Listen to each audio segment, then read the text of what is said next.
The Andy Pollin Show. We got to go after this with everything we got, figuring they're going to come with everything they got. I'll start off by saying I'm bored, I'm broke, and I'm back. The Andy Pollin Show on ESPN 630 starts right now. Caitlin Clark wasn't born when Tony Kornheiser wrote in his column in the Washington Post, "I have seen the future of basketball, and it wears a ponytail." He wasn't thinking about Caitlin Clark when he wrote that, but he was right. Oh, he was way before his time on that. It took a long time to get from that column to last night. But the evolution that we have seen with women's college basketball, it's unbelievable. I never thought that I would be entertained in the way I was last night watching Caitlin Clark in Iowa take down LSU to get to the Final Four. It was mesmerizing. She was unbelievable.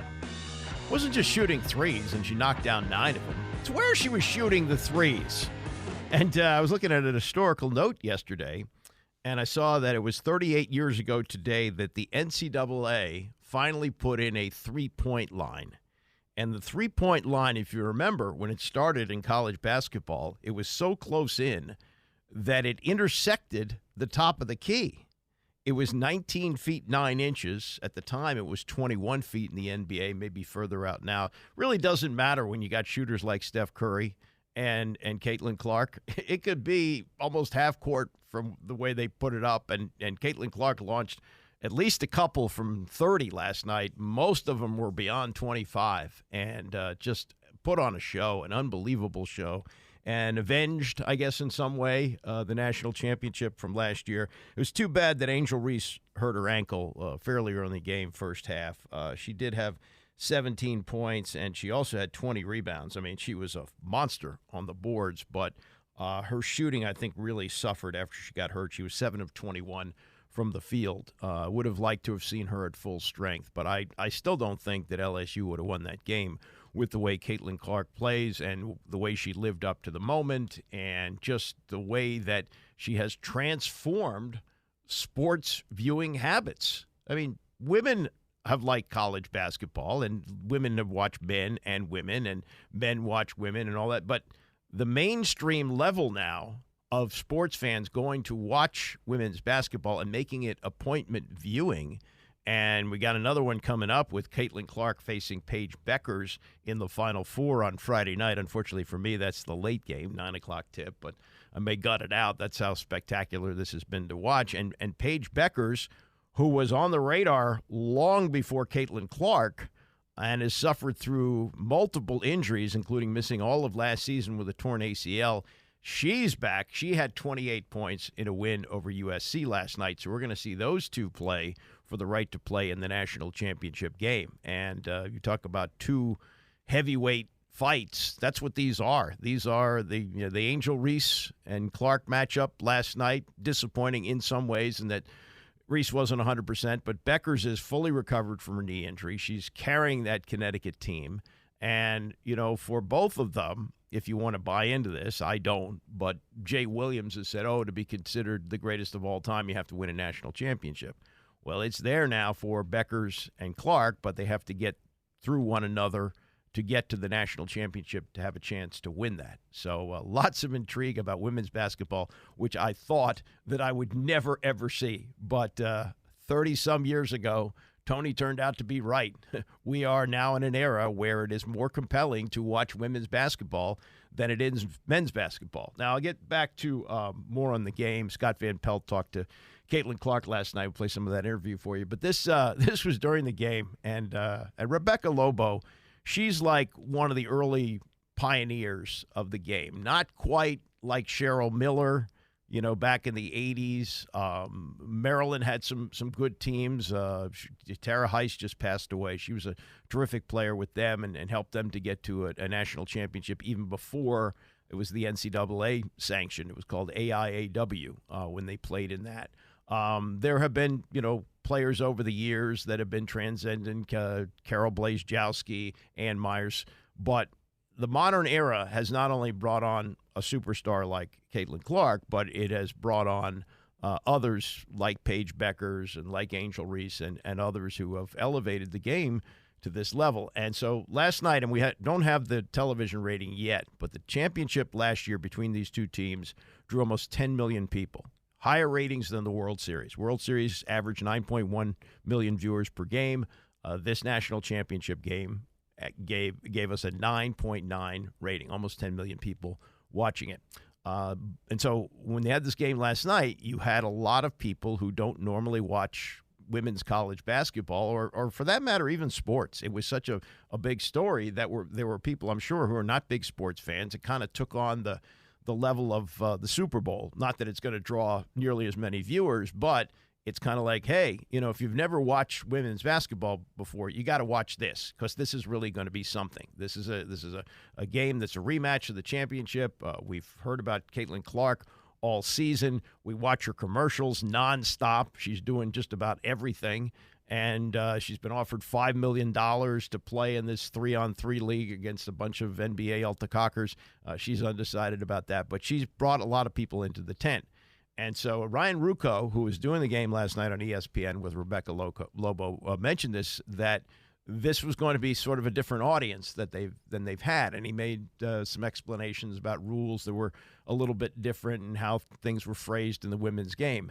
So Rebecca Lobo should have known better than when they took yet another crowd shot and found the family of Caitlin Clark. It's mom and dad, and then she's got two brothers. They seem to show up at all the games, and they were in the stands last night. They got a shot of them as the game's going on. And then Rebecca Lobo unleashed this. Big smile from Brent and Ann, Caitlin's brothers here as well, though she told us they've been reaching out to me, and I've told them, just go find something to do in Albany. I'm staying in my room and just waiting for the game. And by the way, good luck finding something to do in Albany. Ooh, I thought that was going to leave a mark, and it did. A lot of reaction on social media. The mayor of Albany has weighed in, Kathy Sheehan, who wrote, "There's plenty to do if you take the time to look. Some of the nation's oldest museums, a stately capitol, award-winning restaurants, and a basketball game or two downtown," she tweeted. And she tweeted at Rebecca Lobo, "Let's take a ride before you leave town. Hope to show you all there is to see and to do." And, look, she played her college career in Storrs, Connecticut. I have been to Connecticut. There's a lot of donut shops there. Don't be dumping on Albany, especially from where you sit. I don't even know where she lives now. She's married to Steve Rushin, longtime columnist with Sports Illustrated. He's from Minneapolis. They may live there. I don't know. But, don't be doing that because that stirs up civic pride. And there are a lot of people watching that game and not necessarily as concerned about what there is to do in Albany as Rebecca Lobo is. I guess maybe she, in her day off in between games, she tried to go out on the town and couldn't find enough to do. I don't know. But come on, you got to know better than that. It's the state capital of New York. You don't do that during an ESPN broadcast. And she sort of apologized for it after the game, and I think it'll blow over. I don't think she's going to be disciplined or anything by ESPN, but that's one of those things. You got to have a better sense of the room, and she didn't have it last night. As for Caitlin Clark, the numbers for her, as I say, she had 9 3-pointers. She put up 20 of them, some of them from a distance like, what are you doing? But some of them went in. She was 13 of 29 overall. She had 7 rebounds, 12 assists. And that's, you know that she's a great three-point shooter. She's the best outside shooter in the history of women's basketball, and you may be able to make a case that she's on par with Steph Curry. That's how good she is. Would she get her shot off in the NBA? No, she would not.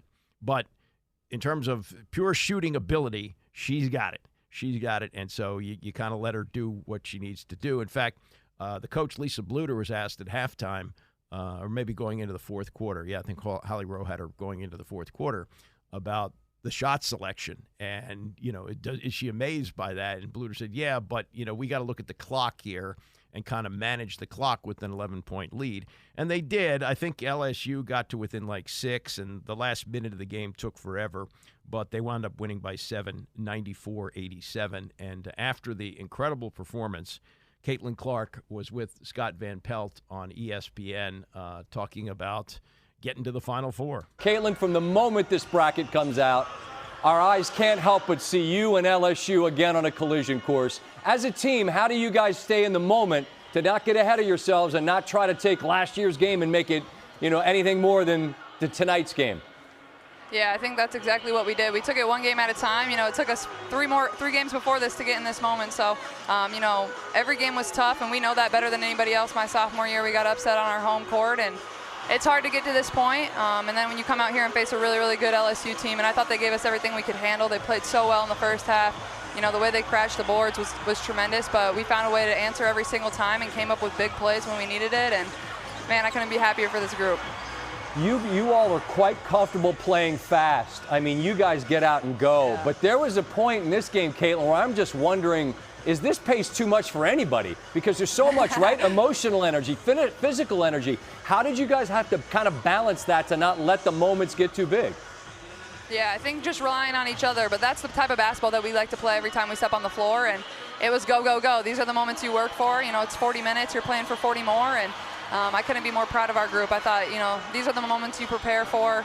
This is what you condition for in the summers, and you never get tired. Tired is what you tell yourself, and we just kept going. We kept pushing. But like I said, we came up with big plays in the right moments, and, that's all you can ask, especially in this type of tournament. What's so wild, Caitlin, is this game, look, we get it. All anyone's talking about today is you all playing them again. And this is just to get to Cleveland, right? Like the two biggest games are still in front of you, and you got to earn the next 40 after that. So how do you balance the satisfaction of tonight versus what has to happen on Friday and beyond? Yeah, absolutely. You enjoy this, but, this isn't the end-all, be-all for us. We want to win 2 more, but we know better than anybody else. You got to go 1 game at a time. That starts at the beginning of the tournament. West Virginia gave us everything we could handle in the round of 32. So you just got to find ways to survive in advance, and that's exactly what you do. And at this point, every single team is good. Everybody can be beat on every single night. We know that better than anybody else. And, like you said, the job's not done. We got 2 more to win. And but at the same time, we're going to enjoy this one for sure. Now, you said that to Holly. You hit her with the late, great Kobe Bryant. Job's not finished, right? In order to finish the job, no matter what happens, whether it's the next game or the championship game, like this is the end of it. How do you stay present, Caitlin, in these moments, which has been an incredible joyride that the country's been along for with you and your team this year? How do you let yourself enjoy what it is and still try to get to the finish line? Man, I think it's like I don't want it to end. That's the biggest thing is I know this is the end for me. I'm fighting to play 40 more minutes. I want to come back to practice the next day with my team. And I love this university so much. I love the state of Iowa, the way the country has supported us and our team, and the way women's basketball has really rallied around this team. And, multiple teams all around the country. It's like we're just elevated the game so much, and that's the coolest part for me is I want to keep living in these moments and enjoying these moments and soaking them in. And I think the biggest thing is, I want to go out on the right note. I'm going to give it every single thing I got. And, it's hard to be the last team standing. There's 360 teams in Division I basketball, and only one gets to end the season happy. And that's going to be us. That's what we want to do. And you just got to believe it and go out there and earn it. And, but at the same time, we know how hard it is. Right on. They say be present in your present. I believe your present requires you to cut some nets down. Go do that, Caitlin. I really appreciate you sharing a minute. Thank you. Thanks, Scott. Appreciate it. It's Caitlin Clark with Scott Van Pelt last night. It's interesting that Angel Reese has, I think, same eligibility situation as Caitlin Clark. I think they're both 4th-year players. Year 3, I believe, for Reese at LSU after playing a year at Maryland. And then, of course, Caitlin Clark is a 4th-year player at Iowa, has already announced a month and a half ago, that she was going to the WNBA, not going to use her last year of eligibility. Reese was waiting until her team was eliminated. She, I guess, could announce her decision this week or the week after now that her season is over with. But you wonder, about Caitlin Clark, how important it would have been for her to win a national championship. Maybe she was, in a way, burning the boats, by saying, yeah, I'm going to the WNBA. It's championship or bust here. But she also could have hedged like Reese and said, yeah, I'll wait till the season's over to make a decision on whether I want to go to the WNBA. And she's decided that she's going to give up what would be a final year of eligibility. The COVID year would allow her to play next season and make more money, I think. I mean, I maybe she's playing the long game with the WNBA, I don't know, or maybe just looking for a new challenge and probably won't lose a lot of her sponsorship, if any, maybe even gain some more. But the salary she'll be earning next year is like, I think it's like $75,000. It's not that much money. Even the top paid veterans are making like $220,000, $230,000. It's not a high paying league, and she's gone off to do that. And you may have seen this if you stuck around for the end of the game and the handshakes and all that. Kim Mulkey, who was in the eye of the storm this past weekend after the Washington Post story came out that she helped to hype, and it turned out, at least for me, to be not that big of a deal. Yes, there's some questions about whether she's homophobic and she holds a grudge and things like that. But overall, I thought it was a pretty well-done profile and revealing profile about a very, very competitive person. The L.A. Times did a story which was unfair to her team, and they edited it before putting it out again. And I think there was an apology from the reporter as well. But she got a lot of attention attacking the Washington Post and the New York Times last week. She showed up wearing a green pantsuit.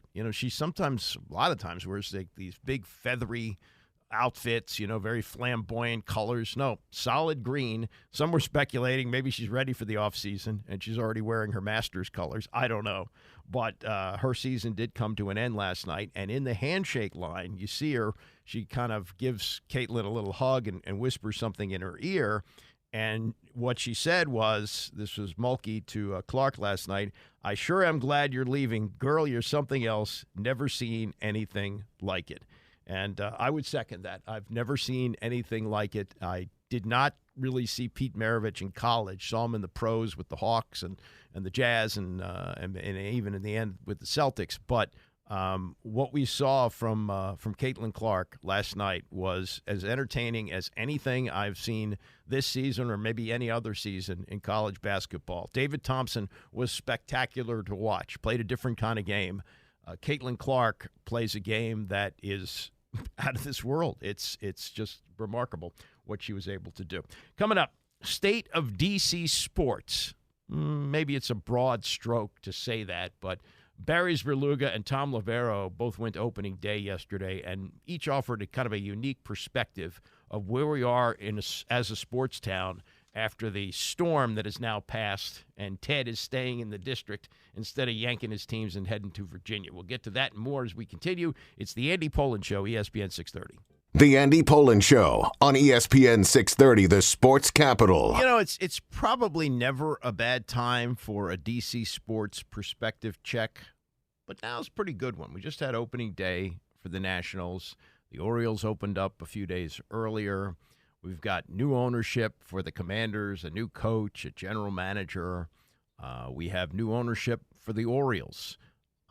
We have maybe some hope for even the Capitals to get to the playoffs. Who knows what they can do, but it was looking in the middle of the season like they weren't going to get there. The Wizards stink, but hopefully in a year or two as they pick up some good lottery players that they'll get better. Although I just read the other day that this is the worst draft ever, maybe the worst draft ever. Lucky Wizards. They'll be picking in the top 3, and it's a stinky draft. But, okay, there's all those things that go into it. But realize where we were just a couple of years ago. This is 2024, so let's look at 2022. You had Peter Angelos still owning the Orioles, constantly in court with the Nationals over mass and money. I think the thing got so out of hand that Ted Lerner, just before he passed away, threw up his arms and said, let's sell the damn thing. They put the Nats up for sale. That's not going to happen, apparently. 2 years ago, even with all the reporting that had been done in the Washington Post about the toxic culture with the football team, it wasn't going to be easy to get Dan Snyder out the door. There were many, many stories written and much talk about, the stranglehold that he had. It just wasn't something that owners would do, is just throw one of their fellow owners out the door. And fortunately, they got him out. And looks like, I think, they have good ownership now, and that's a very encouraging thing.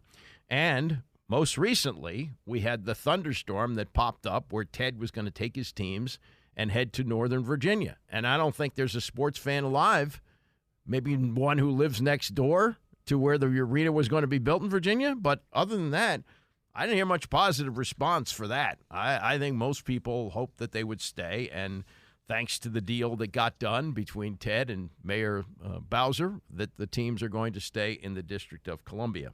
So we got that, and now we got a Nats team that was bad last year, but a little bit better than expected. And the big thing you look at now is how are these prospects going to develop? And there's been an unexpected one in Trey Lipscomb, who was starting the year in the minor leagues, was expected to stay there for a while. But Nick Senzel picked up in the offseason to play third base, or Senzel, I'm not sure how to pronounce it, but he broke his thumb in pregame warmups before the opener in Cincinnati. So they called up Lipscomb from AAA. And as Tom Lavero writes in his column, he said he came in and he picked up right where he left off in spring training with a hot bat and a flashy glove in his debut in Cincinnati, where Washington dropped 2 of 3. He has 5 hits in 11 at-bats in 3 games with a stolen base and a home run. He had 2 hits in yesterday's loss to the Pirates. He's from Urbana, and a local guy makes good. There's another guy named Wood who's from this area who could play a big role down the road. So while it's a team that's probably not going to contend for the playoffs this year and has demonstrated the last 2 games that it has a disastrous bullpen, there's still some hope for the future. And then, as Barry Zerluga writes, he was at yesterday's game as well, noting that Mayor Muriel Bowser was cheered when she came out to address the crowd before the game and said, on behalf of 700,000 Washingtonians, let's play ball. And she was asked about the phrase sports capital. She says, do you know how long I've been saying that?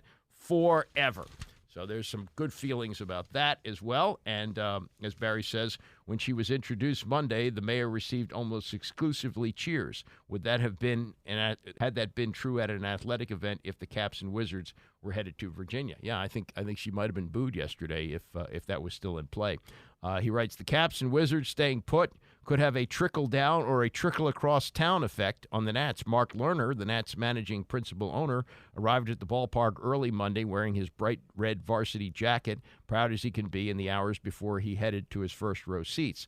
Lerner said during spring training his family is no longer actively pursuing a sale of the team that it has owned since 2006, but some people close to the process, which began in the spring of 2022, read the statement thusly: the Lerners haven't received an offer they find acceptable. When someone meets their price, the team will be up for sale. Well, we'll see. We'll see about that. But I think also the David Rubenstein, and he said this, about the Massa deal, that he's going to get that solved. I think with David Rubenstein buying the Orioles and the Nationals not have to constantly be in court with the Orioles over the deal, that should smooth things out a little bit. And maybe it's possible there will be a broadcast peace between the two organizations. I think they must know each other. Lerner and Rubenstein must know each other for sure. All right, a couple of other things to get to. Football.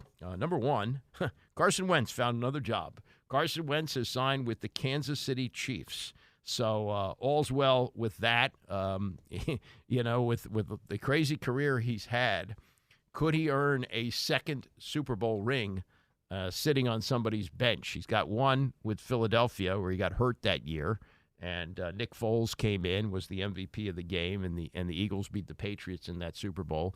Came here, was a disaster, and spent part of last season. He wasn't signed until like almost 2/3 of the way through the season, if I'm not mistaken, for the Rams. But now he's going to get another shot to be Patrick Mahomes' backup. The kind of game he plays, though, doesn't seem like he's got a similar game, but if you're looking for a place to get your career resuscitated, that might be it. Andy Reid does wonderful things with quarterbacks, and I guess it might be possible that he could find himself again. I don't know. I think he's been a little bit too beat up through his career, and maybe doesn't have the ability to be good anymore. But we'll see. And Kyle Allen, remember Kyle Allen, yet another Ron Rivera quarterback. He's found another spot to go. He's with the Pittsburgh Steelers, so he's got something. And then Jeff Driscoll was signed yesterday by the Commanders, so that gives them, with Marcus Mariota and Driscoll, a couple of veteran arms, and whoever they're going to draft at quarterback will be able to learn from the two of them. So I think that's a pretty good situation. It also says, not that this would probably play a big role at the top of the draft, but when you have now 2 quarterbacks on your roster, 2 quarterbacks who have started games, they also have Jake Fromm, I think, still on the practice squad as well.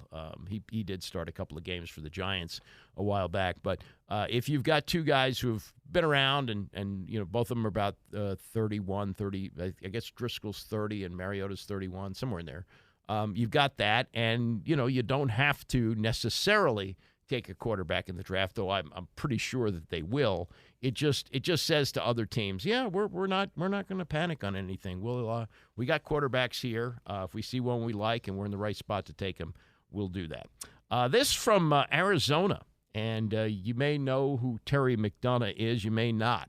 Former executive with the Arizona Cardinals. He is the son of Will McDonough, and he's the brother of Sean McDonough, broadcaster. And Terry McDonough had been an executive with the Cardinals, and they had fired him and accused him of spousal abuse and neglect of his disabled adult daughter. He denied those. He went to the NFL. They appointed an arbitrator, Jeffrey Mishkin, and he awarded $3 million to Terry McDonough. And the way this unfolded is just disgusting, sounds like. Michigan detailed how the Cardinals obtained information relating to the spousal abuse allegation against McDonough. In September 2018, former Cardinals wide receiver Larry Fitzgerald received an unsolicited letter from McDonough's former father-in-law accusing McDonough of abandoning his daughter. Fitzgerald gave the letter to a team executive who did not notify Bidwell, the owner of the team, Michael Bidwell, the owner of the team, or spoke a word of it to Mr. Bidwell until nearly 5 years later when the team searched McDonough's emails and files for potential content to include in its statement, according to Michigan's decision. So, the father-in-law, I guess, after an ugly divorce, or something like that, so he's looking for revenge. He knows that he can't get through to his ex-son-in-law, so he sends a letter to the star player on the Cardinals, who gives it. That's what any player smartly would do, give it to the team, and they put it in the file. It sits there, and they don't even investigate it. They just use it to fire him. McDonough started working for the Cardinals in 2013, became vice president of player personnel, signed a 2-year contract extension in May of 2022, but was relieved of his duties in January 2023, 3 months before he filed the arbitration complaint. Michigan found that the team did use burner phones, but did not find in favor of McDonough's allegation that the Cardinals' actions prevented him from being hired as a general manager in the league. McDonough was a finalist for the 49ers job in 2017 and had no interviews for GM positions after that. I don't know if he'll ever get another job, but at least working for a team. But he does get a pretty good settlement there in $3 million. Man, it's just some ugly, underhanded stuff there from the Arizona Cardinals. And then this, Warren Sapp. Sapp was here at least 1 year, maybe two, and it was a really bad look, I thought, for the Commanders, because this was, I think this was still under the ownership of Dan Snyder. It was not last year, it was 2 years ago.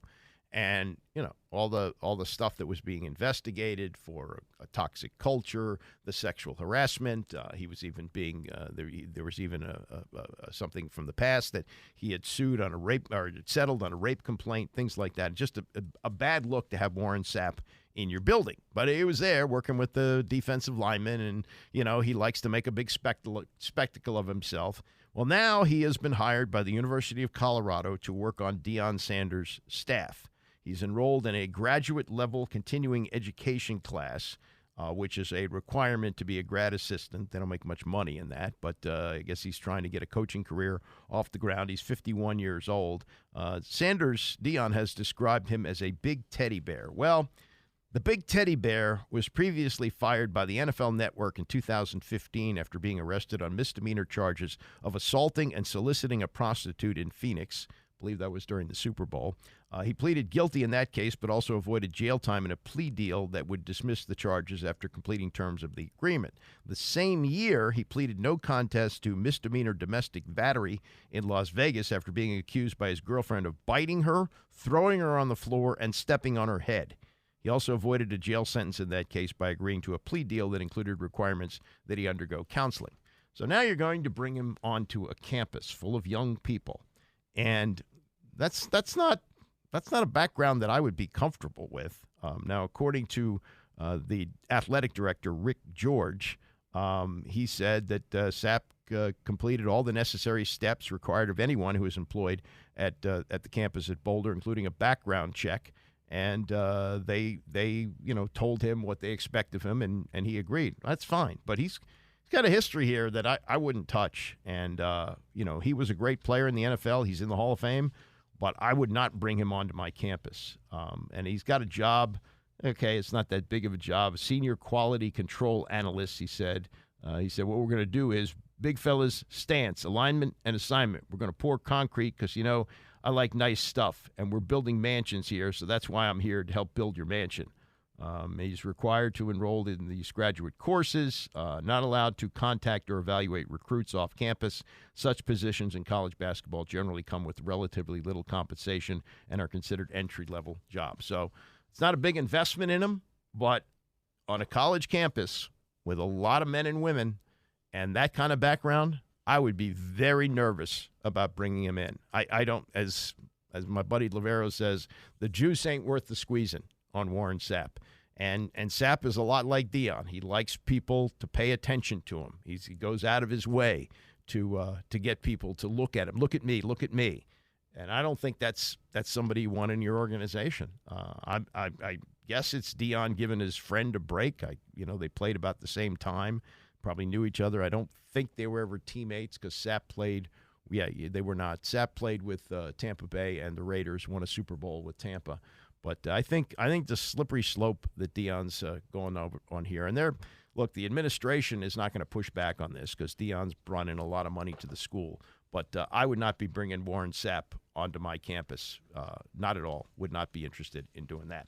All right, coming up, we'll get to some football. Louis Riddick on the Dan Patrick Show on the quarterback prospects as we have almost another month still. Another, 3 weeks? 3 weeks plus before we get to the actual draft. What are the Commanders going to do at the quarterback position? We'll get to that and more as we continue. It's the Andy Pollin Show, ESPN 630. The Andy Pollin Show on ESPN 630, the sports capital. All right, we're rolling for a while this morning. Tony is out. Mike Callow not available, so I'll be on till noon today. I just saw some sad news. Larry Lucchino has died at the age of 78. He helped to turn around the fortunes of the Boston Red Sox. They had gone 86 years without a title and took over as CEO of the Red Sox in 2012. They finally broke the curse in 2004. He was with them until 2015. Was part of John Henry's ownership group, and he brought in Theo Epstein to turn things around there. In 2015, he joined a group that bought the Worcester Red Sox, becoming chairman and principal owner of the team. And prior to that, he was president of the Orioles from 1988 to 1993. 1993 was when Peter Angelos bought the team, so he was out. Became president and CEO of the Padres from 1995 to 2001, and just had a real eye for talent like Theo Epstein. And he's a member of the Pennsylvania Sports Hall of Fame, the National Italian-American Sports Hall of Fame. He played in the Final Four with Princeton in 1967, so he was right after Bill Bradley there, and was a very important figure in baseball on the East Coast and for the Padres for that matter. And I know he was close. Tom Lavero used to tell me Larry Lucchino stories all the time, and it was hoped that he would become part of the group here that would buy the Nationals from Major League Baseball in 2006 when they were bought by the Lerners. But that's not how it worked out. But had an incredible life in sports and business, and so sad that he passed away at the age of 78. Larry Lucchino passing away. Some football here as we continue to speculate on the quarterback. What's going to happen? Is Caleb Williams going to go number 1 to Chicago, as most people expect? If he doesn't, would the Commanders take him at number 2? If he's not available, do they take Drake May or Jaden Daniels? Do they trade down? What is going to happen? We've just had the round of pro days, so we got to look at all these guys who are going to be top quarterback prospects for the draft. Louis Riddick made the rounds for ESPN, interviewing the players, analyzing what he saw, and came away with this analysis after looking at the pro day last week in North Carolina for Drake May. I think the guy who surprised me in terms of just how much raw power he really does have is Drake May. I mean, the ball, it is an absolute rocket launcher now. I mean, that ball is cutting through the air with like a ferocity when he throws it. And now he has to harness all that. He has to make sure that he's able to repeat the good stuff and eliminate the bad stuff. And he understands that, and he knows that he's going to continue to work at that. But he had some throws that just made your jaw drop. I think the guy who I was so impressed with on tape and it just kind of really confirmed what I saw on tape, what I had heard about him before, because I have some people who know Jaden Daniels.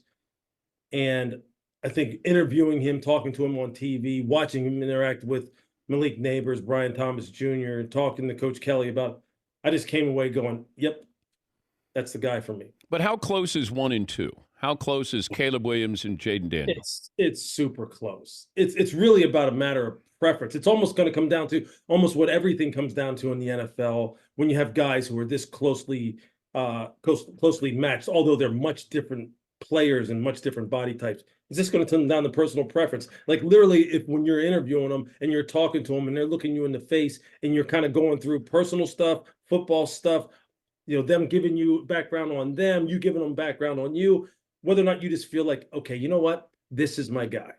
It's really what it's going to come down to, because I could pick apart all three of these guys and make you hate all three. Or I could find enough stuff where you're going, all three of these guys are going to be Hall of Famers. That's what's so cool about this draft and what makes it so intriguing at the same time. I like Michael Penix Jr. I like somebody who went to a program that wasn't a good program in Indiana. He's come back from 2 knee surgeries. He runs a 4.440 or 4.540, and he seems to have great accuracy. And there's something to be said for a guy that is that resilient coming back, and what he did at Washington. I don't know what the pros, what the scouts look at and see or don't see, but I love his story. Yeah, it is one of resilience, fortitude, stick-to-itiveness, whatever you want to call it. And it is one where he clearly makes people around him better. People respect him. They respect his commitment to the craft. And then he really did shock some people with his overall level of athleticism, because on the football field, in terms of his functional movement while playing the position, it doesn't come off the same way the testing numbers do. But how do you run a 4.4 and you rush for a couple of 100 yards in your career? Yeah, because again, time, speed, measured vertical explosion, measured vertical and horizontal explosion in the broad jump. Like, there are guys who are great testers, guys who can test much better, or rather in a different way than which they apply it when they're actually playing the game. And Michael just doesn't use all those things. You don't see those things kind of jump off the tape the same way it jumps off the tape with you, with Jaden and with Caleb. It really does. So the go-round continues. Caleb Williams, we think number 1. Drake May, maybe number 2, maybe number 3, maybe even, as some have suggested, out of the first round. Yeah, there are some who look at him and say he's not even a first-round talent. But somebody will take him in the first round, and probably among the first 3 picks. And then you have Jaden Daniels, the Heisman Trophy winner, who was terrific last year, but they're worried about his weight. He did weigh 210 at the Combine. The Randall Cunningham comparisons, I think those are good comparisons. I don't think Cunningham was properly coached, and had he been handled differently, he might have been a Hall of Fame quarterback. He had some great years as it was. So who knows? There's that. But those 3 seem to be in the little rotation there of 1, 2, and 3. Some order of those 3: May, Daniels, Williams. Williams, Daniels, May, somewhere like that. Whatever it's going to be. But there's also been, and this is crazy how this thing happens, because there really hasn't been any games played or anything really to analyze, but somehow during all this process, J.J. McCarthy has made this huge leap from being maybe a first-round quarterback coming out of Michigan to, oh, no, he could go number 2. That people with the familiar with the thinking of Adam Peters, the GM, think that Peters might take him at number 2. Could that happen? Well, here's the Louis Riddick analysis with Dan Patrick of what he saw at the Pro Day for J.J. Daniels at Michigan. Even though there isn't a vast number of plays where he demonstrated the ability to make NFL caliber throws over and over and over again, and that this program wasn't built around him to where you kind of feel a little bit more secure in your evaluation, in terms of his ability to be a program leader, there is enough there to where you go, okay, he's demonstrated it. And he's demonstrated it in a big-time conference at a big-time program against big-time competition. And I feel as though if I can put that same enough of a structure around him to where he's protected, we have a strong run game, we have a good defense, and I'm a good coach, that I can get that I can extrapolate that out to 17 games for 10 years or whatever it is that, you project quarterbacks to play. And therefore, I'm comfortable taking him where he's now being talked about going, which is as high as 5. And look, if I strung together J.J. McCarthy's best throws this year, you could stack them right up with any quarterback in this draft. I mean, he throws some absolute lasers in like a 1 foot by 1 foot box, but he just doesn't do it all the time because it was the Blake Corum show. It was that offensive line show. It was heavy personnel, Big Ten, smash mouth, November, December football type of program. And see, again, that's why I think ultimately for all these guys give you something a little bit different. All these guys give you a little bit, a certain level of comfort based on what they've done and what you think they can be, which ultimately leads me to this. And it always comes back to this. We spend so much time trying to split hairs with these guys and trying to project. How are they going to be? Who's going to be the best pro? Who's going to be in what? We better be spending as much time as possible thinking about exactly what every team that is going to draft these guys has to offer, and how it is structured and how it's implemented and how it's given to these guys and presented to these guys. And that's why every single guy that I talked to this week, over the past week, I asked them, as much as what these teams are asking you, I want to know what is important to you. What do you need to be good? Because that's even more critical. You have to have in your mind, this is exactly what I need as well. And you need to communicate that to these teams. This is what I need. Like, this is what helps me, because you're the franchise, man. They're drafting you guys in the top 5. You better be willing to tell them, that doesn't work for me. Can you help me like this? Can you communicate with me like this? Can you get me players like this? Because if you don't, and you just kind of take what every team just gives you, teams have already shown, they'll screw you up, man. Well, that's why if you look, like, whatever quarterback goes to New England, you got a long road ahead of you. But if I fall to the Rams, or I fall to Seattle, or I fall to Denver, I might have a better chance at more sustained success than some of these guys up at the top, because the draft is littered with guys up top going to bad teams, and there's a reason why they're bad teams. Yeah, there's no question about. Look, teams spend I don't know how much money using private jets, outside third-party research firms to kind of really dive into the makeup of these players, employing scouts who are traveling all over the country, just accumulating data on all these guys. So they spend a lot of money trying to make sure that they can find out everything they can about these players. I would be having a whole lot of meetings internally about our own organizations right now, about from the time we turn in the card and we fly these young men in here, as soon as they hit the ground and walk through the doors in our building, everything has to be geared towards this young man's success. And we have to go over this again and again and again and invest as much as we can into our own infrastructure. Because it's so damn critical. Like, I've seen guys just get blown out of the NFL because they weren't handled, coached, corrected, nurtured, advised the right way. It was almost like as if they were just thrown to the wolves, man. I've seen it firsthand. And I've also seen it to where, like with Andy Reid, I just never forget how he handled Michael when he came to Philadelphia, Vic. And it was just like, it was the blueprint. And it's the same thing he did for Alex Smith, the same thing he did for Patrick Mahomes. It's not a secret. The same thing he did for Donovan. It's not a secret that some dudes understand it. Some organizations have no clue. That's Louis Riddick analysis of the quarterbacks. And this is not a new concept that you go to a good organization, you have a better chance to succeed. This goes all the way back, and I heard Roger Staubach talk about this at one point. He came in the league a year before Archie Manning. And the reason that he waited so long to get into the NFL was because of his naval commitment.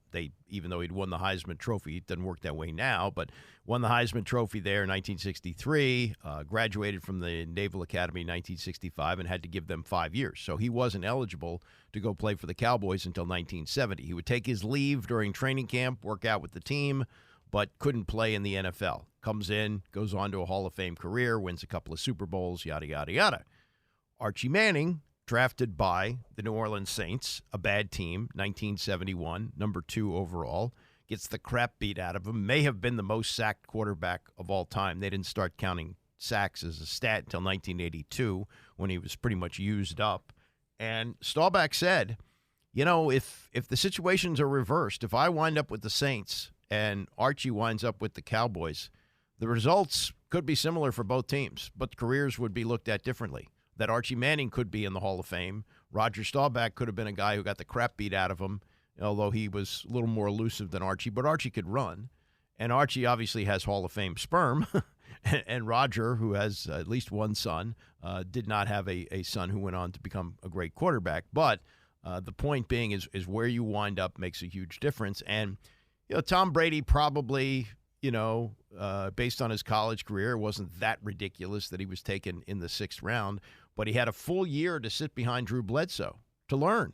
And when he got his opportunity, he made the most of it, coming in, I think it was game 2 of the year in the 2001 season, and the rest is history. So, when you look at these guys, I think Washington is becoming a stable organization, and maybe he doesn't get chewed up, no matter who it is, whether it's Drake May or Jaden Daniels or J.J. McCarthy or somebody else.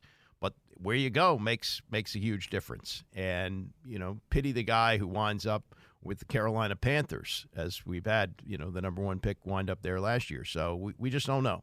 And we have to see, as we say in this business, we'll have to see how it all plays out. Before we get to Georgetown, 40 years ago today, that Georgetown won the national championship. They won it at the since-demolished Kingdome and beat the Houston team, the last vestiges of Phi Slamma Jamma. And it should have been an incredible dynasty during the Ewing years. They made the final 3 times. They won only once. That one time was 40 years ago today. We'll get to that. But if you've been looking ahead, maybe this is in the back of your mind, that Mike Tyson is getting back in the ring at the age of, what was he, 53 now, 55, something like that. And the fight is due to take place at Jerry World, AT&T Stadium in Dallas, on July the 20th. So we got about 3.5 months before he is due to fight. Jake Paul. Jake Paul is the fighter he's taking on. There's a 30-year age difference there. The question is this fight actually going to happen? Neither camp has indicated that there's a danger of it being canceled, but according to USA Today, technically the fight has not been approved. That must be done by the Texas Department of Licensing and Regulation, the Texas Department of Licensing and Regulation, and they say the promoter has requested to have an event that day, but we have not received any proposed fight cards. Thus, we don't have any details on what they are planning. And the big thing is whether this is an actual fight or whether this is an exhibition. Tend to think it's going to be an exhibition. I mean, Tyson hasn't. I was at his last fight in 2005. And, he's going to turn 58, so he's even older than that. So he's turned 58 in June. I was at his last fight 2005, almost 20 years ago. And he was done then. He couldn't fight anymore. He was fighting a tomato can, lost the fight, and said, look, I'm going to pay the IRS back when I can, but I'm going to fade off into Bolivian. And he hasn't fought since. Jake Paul is 9-1, 6 knockouts, coming off 2 first-round knockouts, fought only 3 boxers, all were second-tier fighters. And I would say, Tyson, as great as he was, is a second-tier fighter at the age of 58. Come on. He's almost my age. They haven't put the tickets on sale yet, but I think it's entirely possible that this could be canceled. Again, it's due to take place July 20th. I don't know how many tickets they'll sell. Kevin McBride was the guy that Tyson beat in his last fight at was then MCI Center. And they didn't sell a whole lot of tickets. The upper bowl, where they were selling $100 tickets, they had a bunch of people there, but the lower bowl didn't have many people. Other than this is kind of a car wreck or train wreck curiosity, I don't know how many people are going to be schlepping to Jerry World, which probably would hold about 70,000 for that. I mean, that'd be another bad look for it. If only 5,000-6,000 people are interested in buying tickets, is that something that they want to have happen? Is that going to be of interest? Is it going to be pay-per-view? I guess it is. I guess all these things are now pay-per-view. But I think there's a real question whether this fight actually comes off. I would be very surprised, in fact, if it does. Coming up, 40 years ago today, Georgetown won its national championship and cemented itself as one of the great programs in the history of college basketball. Stay with us. It's the Andy Pollin Show, ESPN 630. The Andy Pollin Show on ESPN 630, the sports capital. Patrick Ewing played his last college basketball game 39 years ago yesterday. The shocking upset loss to Villanova in the championship game. They were overwhelming favorites to win that championship and to make it back-to-back, something that no team had done since UCLA in 1973, and they had a chance to do that on that day. But it goes down as one of the shocking upsets ever in sports, and certainly in the NCAA tournament. But if you look back on Ewing's 4-year career, you take that game plus the one in his freshman year. Michael Jordan did hit the game-winning shot, but with a chance to tie the game, Fred Brown threw the ball away to James Worthy, and North Carolina was able to hold on and win the championship. So a couple of plays here and there, and Ewing leaves Georgetown with 3 national championships. As it is, he's celebrated as one of the great college players of all time. But then you might make an argument for him for number 1. Lou Alcindor won 3, but at that time, freshmen were ineligible, so he went 3 for 3 in titles. Bill Walton won a couple of them. David Thompson. These are some of the great players from an era earlier. But this ended it for him 39 years ago yesterday. But it was 40 years ago today that they did win their one championship. And they won it at the Kingdome in Seattle. They beat a Houston team, which the year before had a shocking upset loss to North Carolina State in the final, the Lorenzo Charles dunk. The year before, Georgetown had its probably one most disappointing year in the Ewing era, as they only made it to the second round, and they lost to Memphis State, and they lost by 9, 66-57. And that team lost 9 games that year. But they come back for the 83-84 season, and they're a monster.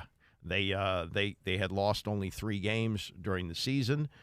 And they get to the championship game after doing what they did best in the semifinal against Kentucky, and that's clamping down on defense.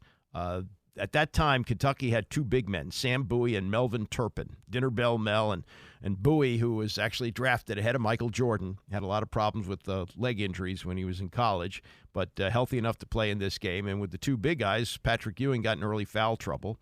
Reggie Williams, freshman, great player, shot only 1 for 7 in the first half.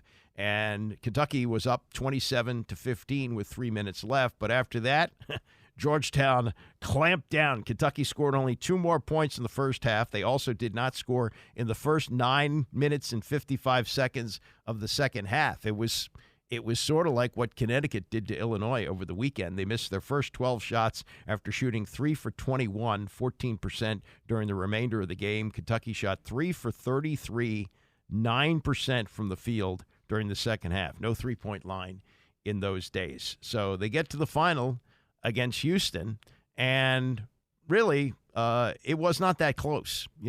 Georgetown was up by 10 at the half, and they wound up winning the game by 9, 84-75. This was the last game that Gary Bender called on CBS. He was replaced the following year by Brent Musburger, but he was working with Billy Packer, and there was a very poignant moment as the final seconds were counting down, and Georgetown was pulling out its starters to give them an ovation as they left the court, and there was a very touching moment between John Thompson and Fred Brown, the point guard who had thrown the ball away 2 years earlier, possibly cost Georgetown a national championship, and now he was a part of a team that had won one in 1984. Here's Bender and Packer.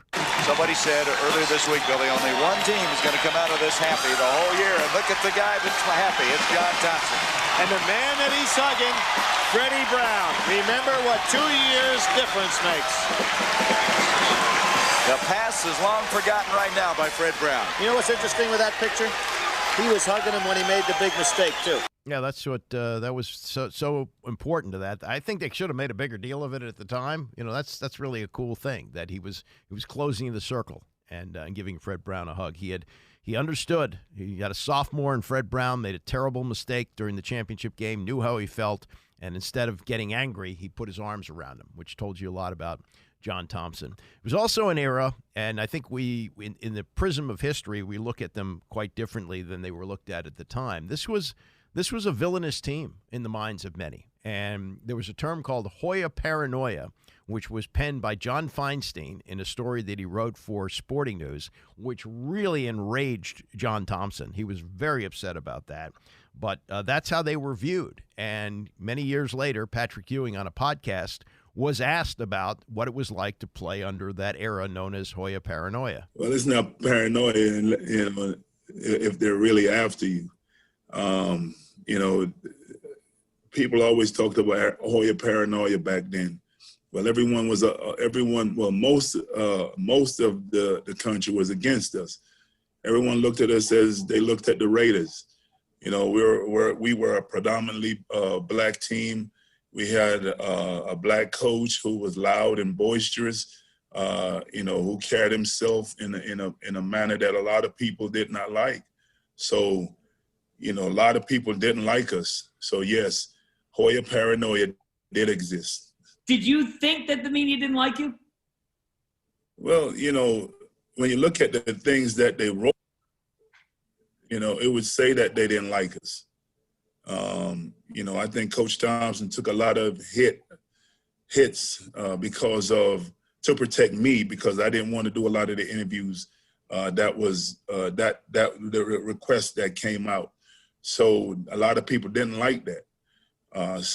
In a lot of ways, yes, they did not like us. Yeah, no, that was definitely at the time, and people viewed Thompson differently after he got out of coaching. But he was considered to be something of a villain. But he knew that he needed to take the focus off his team, and he said, "Put it on me. I'm 6'10". I can handle that." Now, in the championship game where they faced Houston, Ewing had foul trouble again. He's going against Akeem Olajuwon, and the star big man, his one shining moment, was Michael Graham. Graham is on the cover of Sports Illustrated for a dunk in that game.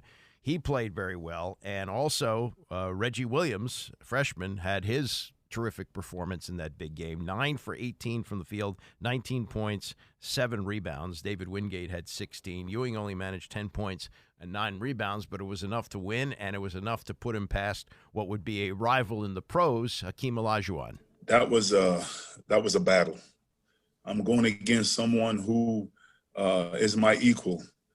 We both were very talented. We both had, when you look fast forward, we both had great NBA careers.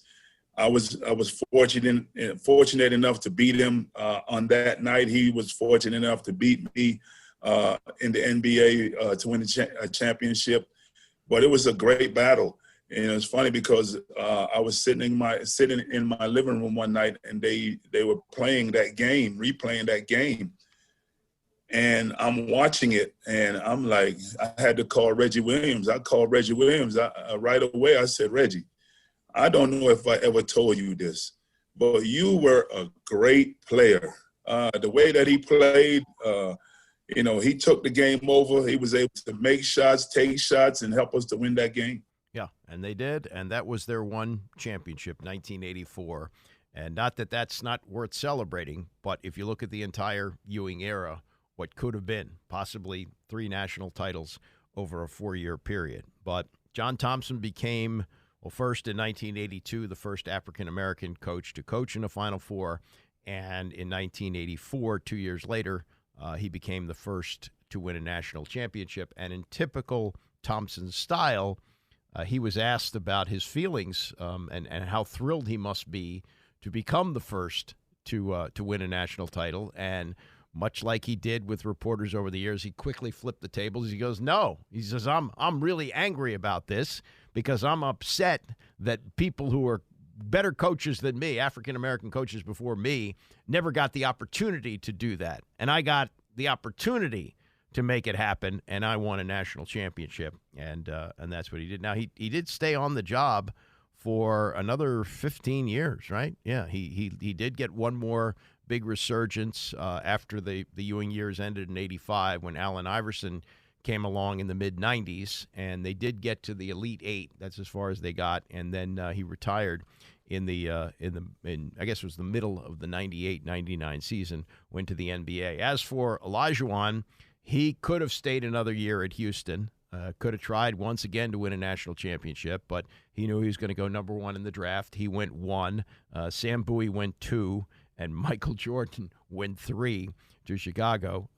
Patrick Ewing stayed for his senior year at Georgetown, something that would probably never happen today, but he did come back for a 4th year. They did get to the national championship game against Villanova, and they lost. But on this night, 40 years ago, they get to cut down the nets in the last game of the year, and they win the national championship by beating Houston 84-75. Georgetown finished 33-3. Houston finished 32-4. And that was kind of the last hurrah of the Phi Slamma Jamma group as Olajuwon left. All right, we got Orioles baseball coming up tonight as they've got a 6:30 game against the Kansas City Royals. And we got Bram Weinstein this afternoon. We got all good things as we move towards Final Four weekend for both the men and the women. Have a great day. See you back here tomorrow at 9 a.m.